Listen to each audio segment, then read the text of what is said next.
तो तेरा तो नाम अब तारीख में लिखा जाएगा कि उस वक्त अनवर ज़हीर जमाली चीफ जस्टिस था, जब रसूलुल्लाह के 11 फैसले जजों ने न माने और कुरान की आयतें सुनकर जज हंसे।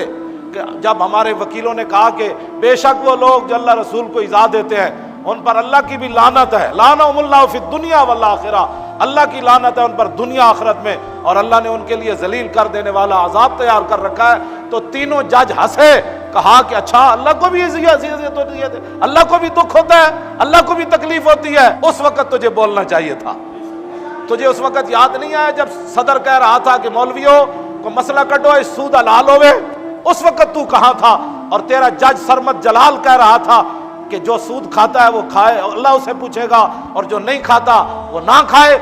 हम अपने सुप्रीम कोर्ट के बाहर मदरसे खोल ले, उस वक्त तू क्यों नहीं बोला? अपने जज को लगाम क्यों नहीं दी कि ये मदरसों का मसला नहीं है, ये तो कुरान और हदीस का मसला है।